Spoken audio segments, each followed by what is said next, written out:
প্রিয় দশম শ্রেণীর ছাত্রছাত্রীরা এডুকেয়ার স্টাডি সেন্টার চ্যানেলে তোমাদের স্বাগত। রাত পোহালেই তোমাদের ভূগোল পরীক্ষা, তাই তোমাদের পরীক্ষায় চূড়ান্ত সফলতা অর্জনের জন্য আজ আলোচনা করব মাধ্যমিক 2025 ভূগোল শেষ মুহূর্তের প্রস্তুতি, অর্থাৎ ভূগোলের 3 এবং 5 মার্কের প্রশ্নের বিস্ফোরক সাজেশন নিয়ে। তোমাদের 3 মার্কের 4টি প্রশ্ন এবং 5 মার্কের 4টি প্রশ্ন লিখতে হবে। আজকের ভিডিওতে 3 মার্কের এবং 5 মার্কের মাত্র কয়েকটি করে প্রশ্ন দেব, যেগুলি প্র্যাকটিস করলেই 100% পরীক্ষায় কমন আসবেই। তাই কথা না বাড়িয়ে শুরু করছি আজকের আলোচনা, মাধ্যমিক ভূগোল শেষ মুহূর্তের প্রস্তুতি। প্রথমে প্রাকৃতিক ভূগোলের 5 মার্কের প্রশ্ন নিয়ে আলোচনা করব। তোমাদের প্রাকৃতিক ভূগোলের মোট 4টে অধ্যায় রয়েছে, কিন্তু চতুর্থ অধ্যায় অর্থাৎ বজ্র ব্যবস্থাপনা থেকে কোনো 5 মার্কের প্রশ্ন হবে না। প্রাকৃতিক ভূগোলের মোস্ট ইম্পর্টেন্ট 5 মার্কের প্রশ্নগুলি হলো: প্রথম প্রশ্ন, হিমবাহের ক্ষয়কার্যের ফলে সৃষ্ট যে কোনো 3টি ভূমিরূপ চিত্র সহ আলোচনা করো। প্রশ্নটি আগামীকাল তোমরা 100% কমন পাবে। দ্বিতীয় প্রশ্ন, হিমবাহ ও জলধারার মিলিত সঞ্চয় কার্যের ফলে যে কোনো 3টি ভূমিরূপ চিত্র সহ আলোচনা করো। তৃতীয় প্রশ্ন, পৃথিবীর বায়ুমণ্ডলের উষ্ণতার তারতম্যের কারণগুলি আলোচনা করো। চতুর্থ প্রশ্ন, বৃষ্টিপাতের শ্রেণীবিভাগ করে শৈলক্ষেপ বৃষ্টি বা পরিচলন বৃষ্টিপাত সম্পর্কে চিত্র সহ আলোচনা করো। যে কোনো এক প্রকার বৃষ্টিপাত সম্পর্কে আসতে পারে, তাই তোমরা শৈলক্ষেপ বৃষ্টি এবং পরিচলন বৃষ্টিপাত সম্পর্কে আলোচনা চিত্র সহ মুখস্থ করে যাবে। পঞ্চম প্রশ্ন, উষ্ণতার তারতম্যের ভিত্তিতে বায়ুমণ্ডলের স্তরবিন্যাস করে যে কোনো 2টি স্তর সম্পর্কে বিস্তারিত আলোচনা করো। মোস্ট ইম্পর্টেন্স এই প্রশ্নটি। এবং প্রাকৃতিক ভূগোলের 5 মার্কের শেষ প্রশ্ন, চিত্র সহ জোয়ার ভাটা সৃষ্টির কারণগুলি আলোচনা করো। 6টি প্রশ্নের মধ্যে কোন প্রশ্নগুলি তোমার রেডি আছে তা আমাকে কমেন্ট করে জানাবে।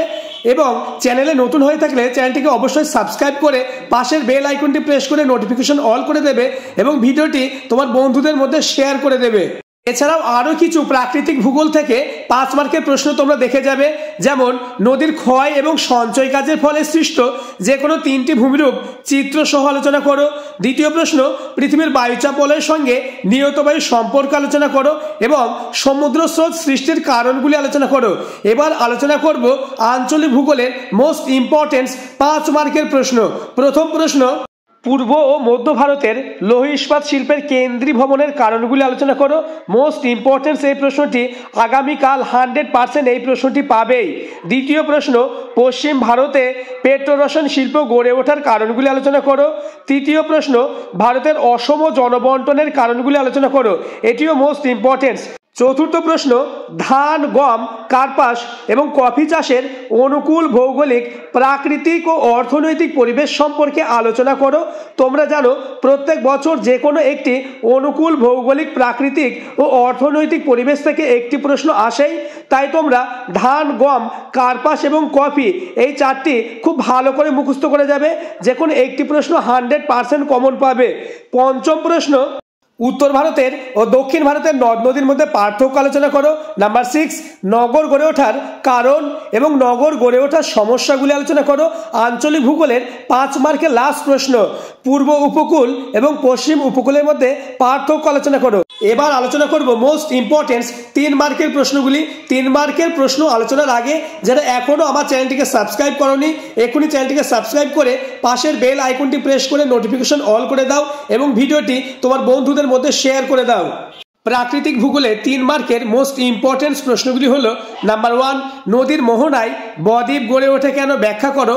অথবা প্রশ্নটি অন্যভাবে আসতে পারে, সব নদীর মোহনায় বদ্বীপ গড়ে না ওঠার কারণগুলি আলোচনা করো।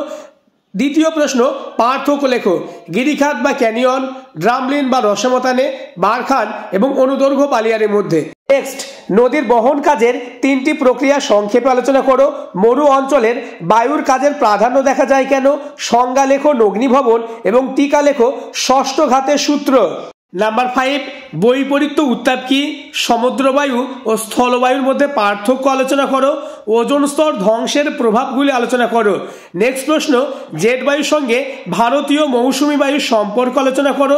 ট্রপোস্ফিয়ারে উচ্চতা বৃদ্ধির সঙ্গে উষ্ণতার হ্রাস পায় কেন তা লেখো। পার্থক্য লেখো মৌসুমী ও ভূমধ্যসাগরীয় জলবায়ু। ক্রান্তীয় এবং নাতিশীতোষ্ণ ঘূর্ণবাদ। নাম্বার 8, মানব জীবনে জোয়ার ভাটার প্রভাবগুলি আলোচনা করো। অ্যাপোজি ও পেরিজি জোয়ার কি, অথবা অ্যাপোজি ও পেরিজি জোয়ারের মধ্যে পার্থক্য আলোচনা করো। তোমরা ভরা কটাল ও মোরা কটালের মধ্যে পার্থক্যটিও দেখে যাবে।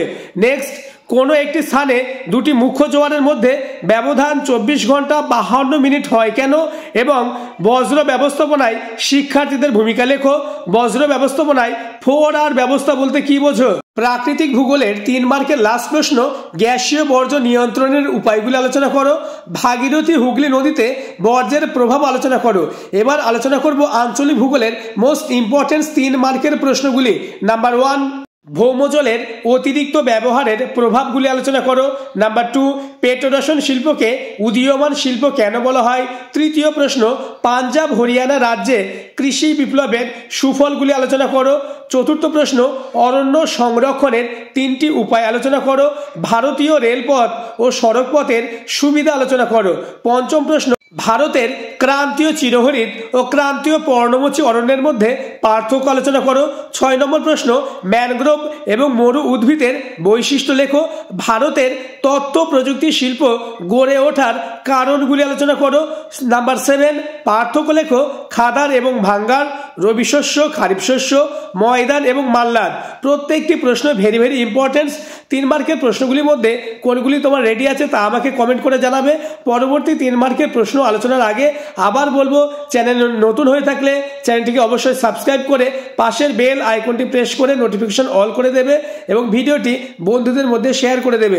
পরবর্তী 3 মার্কের প্রশ্নগুলি হলো, পরের প্রশ্ন, ভারতের শিল্প গড়ে ওঠার ক্ষেত্রে কাঁচামালের প্রভাব আলোচনা করো। 9 নম্বর প্রশ্ন, উপগ্রহ চিত্রের প্রধান 3টি বৈশিষ্ট্য আলোচনা করো। নেক্সট, দূর সংবেদন ব্যবস্থার সুবিধা ও অসুবিধাগুলি লেখো। নেক্সট, ভূ সমলয় ও সূর্য সমলয় উপগ্রহের মধ্যে পার্থক্য লেখো। সেন্সর কি? এবং লাস্ট প্রশ্ন, ভূ বৈচিত্র্যসূচক মানচিত্র এবং উপগ্রহ চিত্রের ব্যবহারগুলি আলোচনা করো। ভিডিওতে দেখানো প্রত্যেকটি প্রশ্ন ভেরি ভেরি ইম্পর্টেন্ট। তোমরা প্রত্যেকটি প্রশ্নই মুখস্থ করে যাবে। আশা করি এই প্রশ্নগুলি থেকেই কালকে তোমাদের ভূগোল পরীক্ষায় 100% কমন আসবে। আজকের ভিডিও এই পর্যন্ত। পরবর্তীতে তোমাদের ভূগোলের ম্যাপ পয়েন্টিং নিয়ে আলোচনা করব, তাই অবশ্যই চ্যানেলটিকে সাবস্ক্রাইব করে পাশের বেল আইকনটি প্রেস করে নোটিফিকেশন অল করে দেবে।